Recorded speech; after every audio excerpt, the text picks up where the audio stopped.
রান্না করেছিলাম দেশি রাতা মুরগির ঝোল। ৫-৬ মাস আগে আমার ননদ একটা রাতা মুরগি পাঠিয়েছিল। তো আপনাদের ভাইয়াও ২ টা মেয়ে মুরগি কিনেছিল। তো বলছে যে, "আমার মোরগগুলো ডিম পাড়তেছে, তোমার রাতাটাকে দিয়ে দাও।" তো আমাদের খাওয়ার জন্য পাঠাইছিল। তো আমি দিয়ে দিছিলাম। তো ৫-৬ মাসে তখন প্রায় মুরগির ওজন ছিল ২.৫ হইতে ৩ কেজি। তো আপনাদের ভাইয়াকে দিয়ে দিছি। দোকানে তেমন একটা খাবার-দাবার দেয় না। ২ কেজির মতো হয়ে গেছে। তা আমি বলছি যে, "আমার মেয়ে যখন চলে যাবে, আমি সিটে রুটি বানাবো আর রাতাটা নিয়ে আসিও।" তো মোরগটা নিয়ে আসছে। যেহেতু রোজার মাস, ছেলে বলল, "আম্মু আপনারা এত কষ্ট করতে পারবেন না। এটাকে আমরা দোকান থেকে পরিষ্কার করে নিয়ে আসি।" তো পরিষ্কার করে নিয়ে আসছে। আর এইদিকে ননদে আবার সিমের বিচি পাঠাইছে ২ রকমের। শুকনা সিমের বিচি পাঠাইছে, আবার কাঁচাও পাঠাইছে। তো কাঁচাগুলো ডিপ ফ্রিজে রেখে দিচ্ছি। আর শুকনাগুলো আমাতে খুব সুন্দর লাগছে বিচিগুলো। তো আমি বিচিগুলো দেখে বউকে দেখাচ্ছি। ভাগ্য করে একটা ননদ পেয়েছি, যেটাই খেতে চাই এটাই দিয়ে দেয়। তো এদিকে যখন আমার ছেলে মুরগি জবাই করে পরিষ্কার করে আনতে যাচ্ছে, তখন আমি বলেছিলাম ১ কেজি আতপ চাল নিয়ে আসিও, মোটাগুলো। তো আমার ছেলে চিকনগুলো নিয়ে আসছে, বুঝতে পারে নাই। তো এই যে আমি এখন সবগুলো নিয়ে নিচ্ছি, ১ কেজি পুরা চাল নিয়ে নিচ্ছি। যেহেতু ঘরের চালের গুঁড়ো নেই, তো এগুলো আমি ব্লেন্ড করে নিব। তো প্রথমে ধুয়ে এগুলো সবগুলো ভিজে দিয়ে ফেললাম। তো গোটা মুরগিটাকে একটু ধুয়ে নিলাম। ধুয়ে আমি এটা পোড়া দিয়ে নিচ্ছি।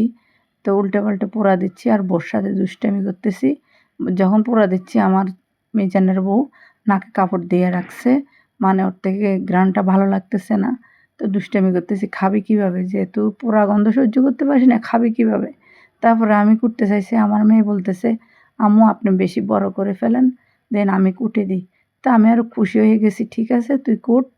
আমার এমনি দেশি মুরগি কুটতে ভালো লাগে না।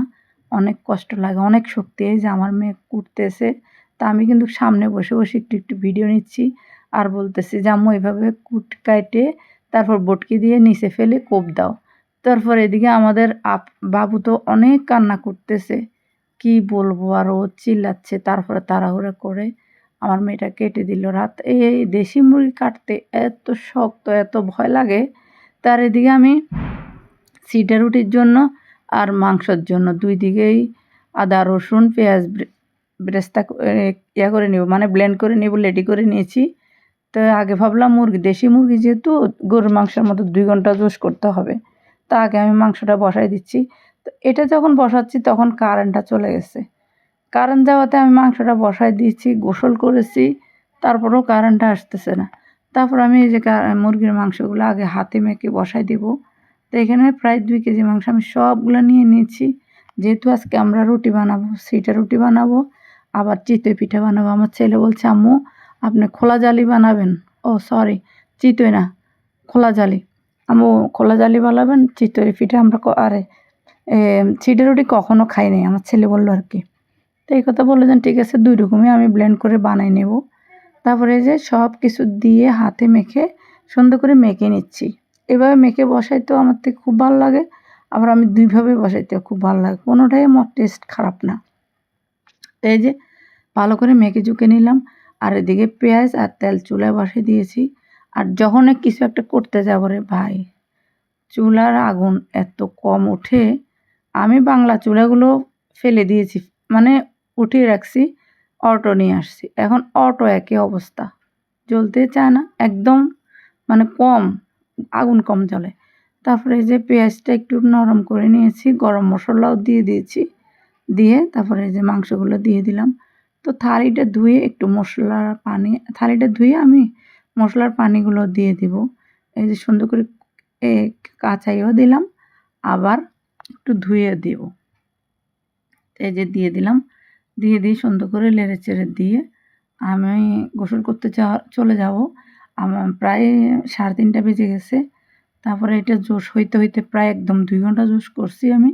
আরও গ্যাস কম ছিল, রান্না হইতে অনেক সময় লেগেছে, একদম ইফতারির আগান দিয়ে নামাইতে হয়েছে। তো এই যে বসায় দিয়ে আমি চলে যাচ্ছি গোসল করতে। এটা কষানো হইতে হইতে এদিকে গোসল করে এসে কারেন্ট নেই। কারেন্ট ছিল না অনেকক্ষণ, অনেক চিন্তায় ছিলাম যে কী করব। তারপর কারেন্ট আসছে, তাড়াতাড়ি করে এই যে ব্লেন্ড করে নিলাম। ব্লেন্ড করে নিয়ে তারপরে ২ ভাবে তৈরি করতেছি। একভাবে মানে এখানে আমি খোলা জালির জন্য ২টা ডিম দিব, ২টা হাঁসের ডিম দিয়েছি খোলা জালির জন্য।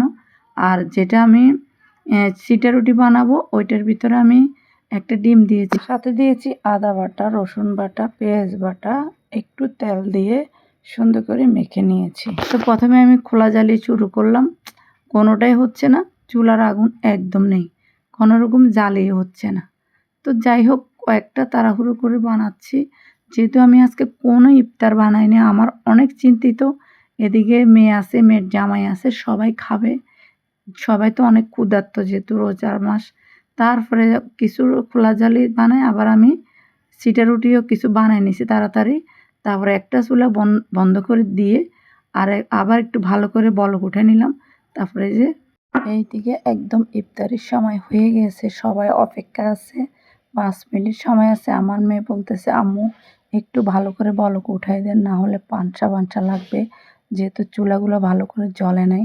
এদিকে পেয়ারা ছিল বাসায়, বললাম যে এগুলো কেটে নাও।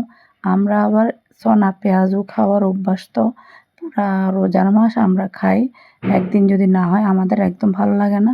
তারপরে এই যে যখন রান্না হয়ে গেল নামাই দিলাম, আমার মায় বেড়ে সবার জন্য নিয়ে আসছে। তো এই যে আমরা পুরো ফ্যামিলির মানুষ একসাথে খেতে বসে গেছি, মেয়ের জামাই, আমার ছেলে, ওর আব্বু। তো পুরুষ মানুষ 3 জন, ওনাদেরকে 1 প্লেটে দিয়েছি, আমরা মেয়ে মানুষ 3 জন 1 প্লেটে নিয়েছি। আর আপ্রামণি এমদাদ তো বসে শুয়ে আছে, এদের সাথে চিল্লাচিল্লি করতেছি। তো খেতে কিন্তু খুব মজা হয়েছে। এ পর্যন্ত ছিল আজকের ভিডিও। আল্লাহ হাফেজ।